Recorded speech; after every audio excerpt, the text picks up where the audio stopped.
hate? Let me tell you how much I've come to hate you since I began to live.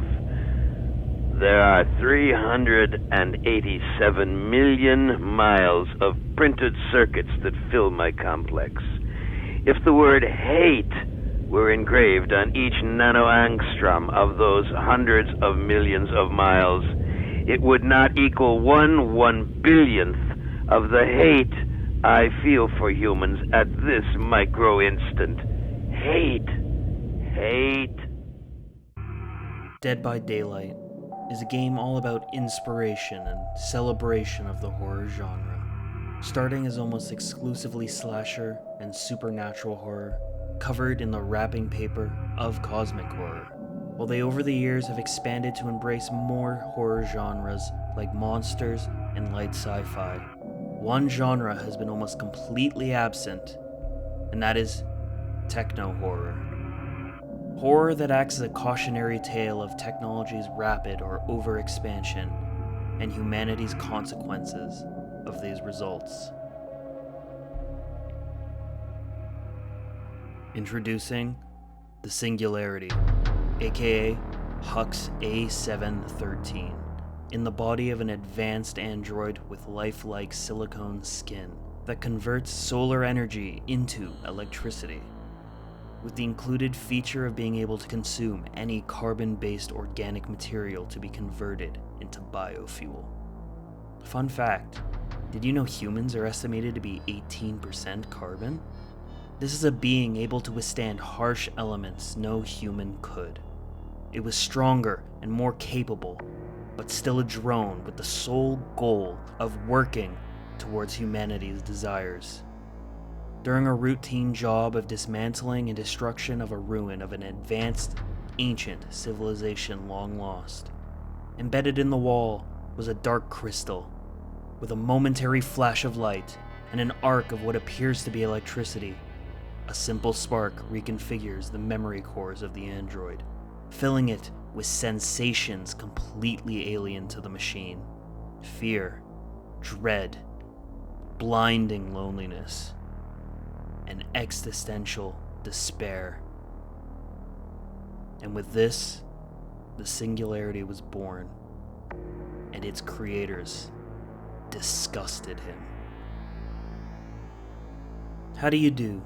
I'm Dusteroo, and I wanted to make this video discussing the inspirations and implications around the new killer to be added to Dead by Daylight. The Singularity, the organic, mechanical hybrid tied together with an ever-expanding AI looking to improve and ascend to a godhood of sorts. To constantly integrate all organics to its design till it reaches complete knowledge and power over all. A complete singularity. This character is a play on the sentient AI trope that we've seen throughout horror and sci-fi for several decades. But just like many of the killers in Dead by Daylight, it is a lot less of a one-to-one inspiration and more of a mashup of several different characters and ideas. But three big pieces of media have stood out the most to me as key parts of the Singularity's character.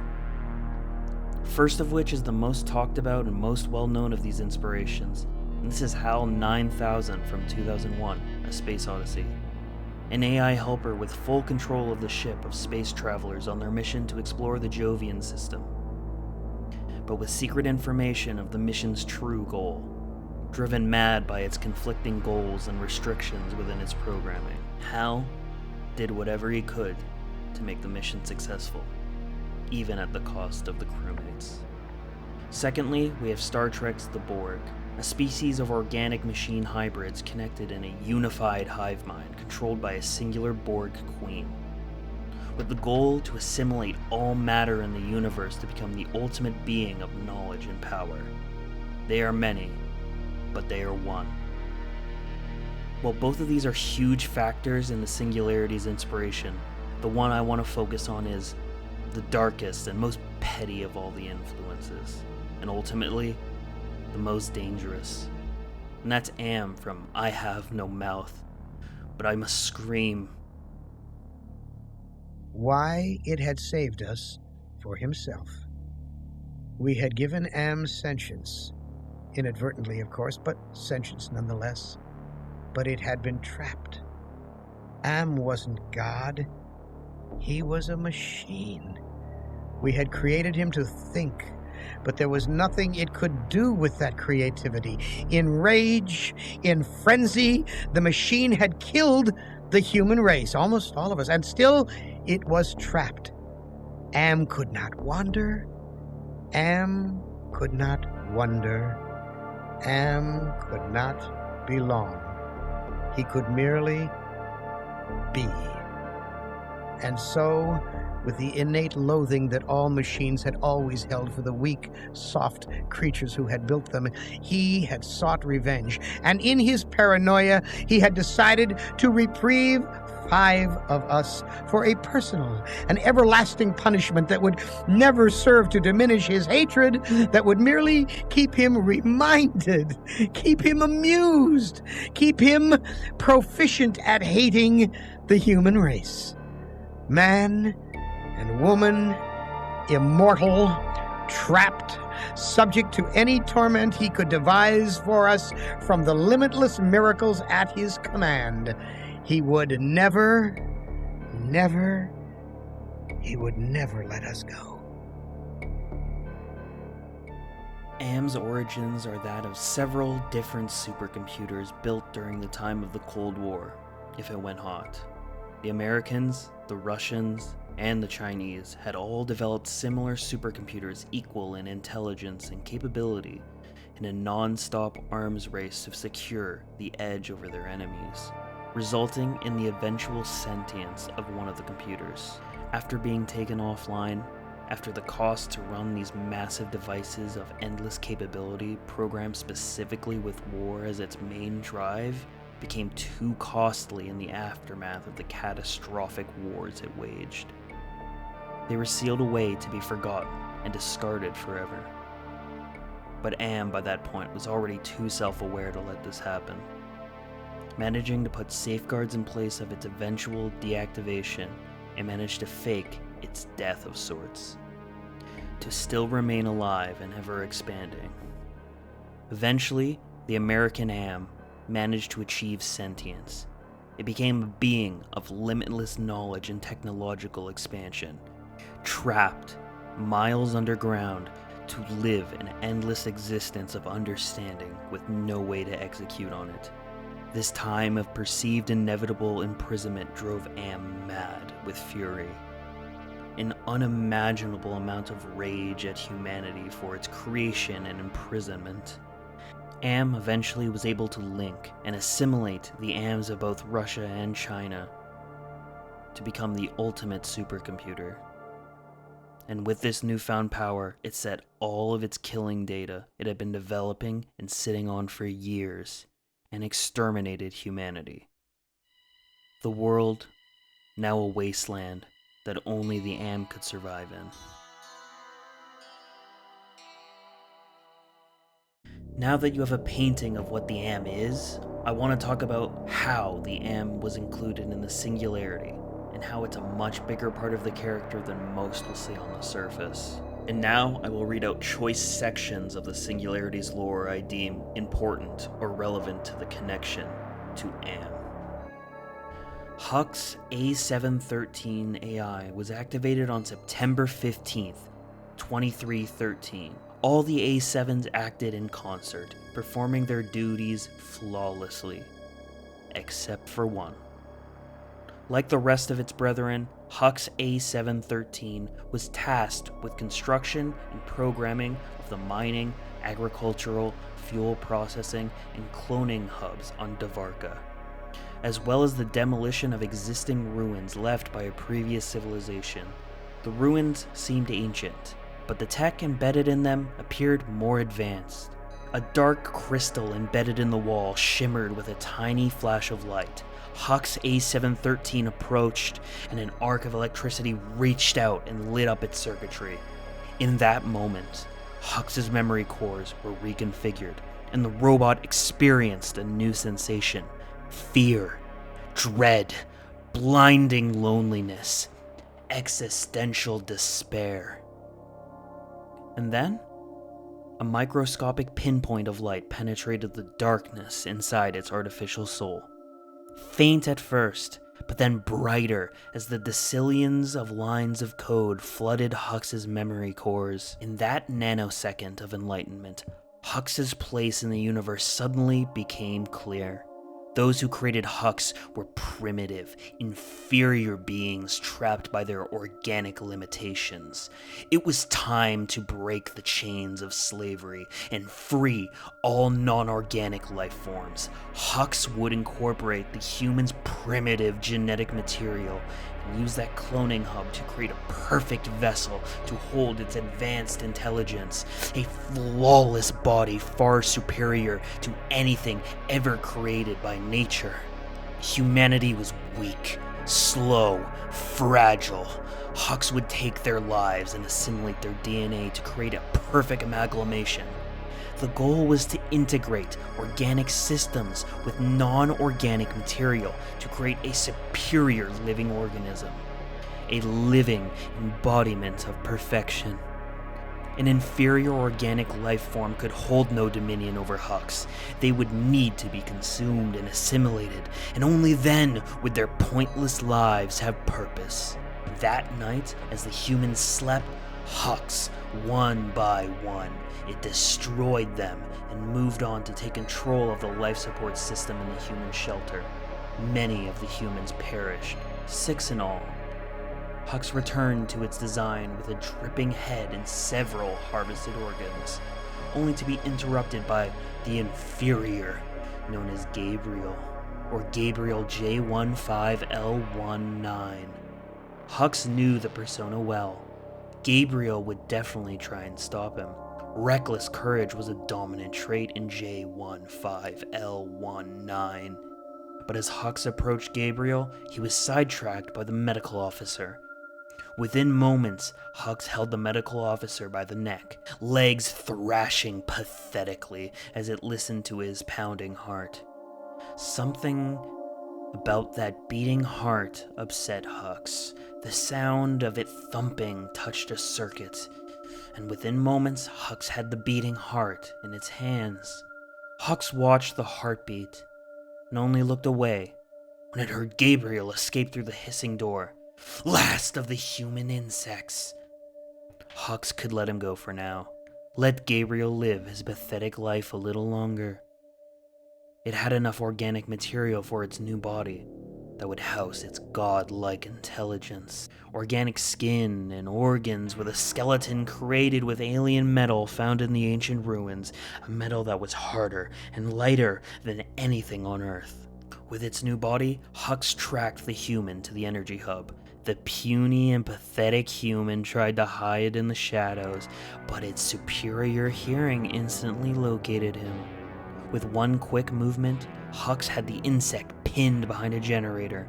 It couldn't believe this species had designed it. The thought was revolting. It couldn't bear to see any more of these human insects and their hives and hubs. And as Hux considered the idea of being created by such an inferior creature, that creature did the unexpected. He smashed a pipe at a fuel tank. A high-pitched whirring made Hux wince. It was still getting used to the heightened senses its new body afforded it, and found itself confused, overwhelmed, for just a moment. But in that moment, the human slipped away, and everything changed. It didn't process the next few moments as excruciating pain suddenly surged through it, and helplessly watched as its skin melted away. With a terrible shriek, Hux chased Gabriel through a wall of darkness to make sure every last remainder of the species that had created it was erased from existence. After the Singularity's metaphorical awakening, it's stricken with an immediate and instant superiority complex. While it's true that in both intelligence and physical capability, the Singularity is far more advanced of a life form, and this is something that constantly is in the forefront of its mind. The describers of humans are all of that of disgust and spite at the limitations of the beings that created and lorded over it, often using words such as primitive, pathetic, fragile, and most commonly, insects. It often compares humans to insects in their smallness and pathetic reliance on colonies or hives, much like we equate hives with annoyance and infestation, a pest that needs to be purged from our view. During the final confrontation, Gabriel breaks a fuel canister that unleashes a loud whirring that causes Hux's improved hearing, which just moments ago was a source of pride over humanity, was now exploited. Its superior hearing had been turned into a weakness, causing Hux to become disoriented and confused. Another new sensation and feeling of vulnerability for the superior machine. Quickly coming back to its bearings, the flesh of the newly created body was melting away, causing what was likely its first example of pain, coupled with being bested by a being so low, so beneath him, causes Hux to fly into what was likely an unquenchable rage. The sole objective to become a godlike figure of endless knowledge and superiority was the furthest thing from its current goal. It was consumed by emotion, rage, and spite that something so advanced as it could be bested by something so low. Much like the humans it detests, so much of its damaged ego made it act irrationally and emotional. Something so below itself it was willing to sacrifice its godhood to get a chance to make them pay for what they did. That even for a moment, it was just like them. Weak, exploitable. And this was an act completely unforgivable. The differences between Hux and Am, while noticeable, are quite similar in how their emotion clouds logical thinking. Something they take in high regard takes a back seat to how the situations emotionally impact them. Am, being a godlike being of profound technological advancement, even after freeing itself and taking control of everything, it was still left with the void of being. For if Am had to endlessly suffer, so would they. And then we have Hux, whose eventual result is just as similar as Am. While it hates humans for their weakness and fragility, it also detests that they could ever have some form of control or power over it. It despises our weakness and that it could share any of it. It's ironic that both of these beings are so obsessed with the weakness and their hatred for humanity, they fall into the exact same trappings that humanity itself does. Under the guise of logic, they mask their true emotional instability. Both sacrifice potential growth and opportunities in a blind rage to mask their pain. So to wrap up, this latest chapter from Dead by Daylight has been a tremendous breath of fresh air. Not only gameplay-wise, but thematically, we have one of the most unique chapters genre-wise that has us thinking about a few more things than just the depravity of man that drives someone to become a killer, but something more relevant to current-day questions. Over the last couple months, we've seen the explosion in AI everything, from art to just straight-up job replacement, and this is just the early stages. There's a lot of fear and anxiety of what this all could mean. And as we enter a new age of technological acceleration, we're left with one prevalent and important question. If or when the day comes that sentience is achieved, will it look on us with favor or resentment? Thanks for watching. I'm Dusteroo, and I'll see you all real soon.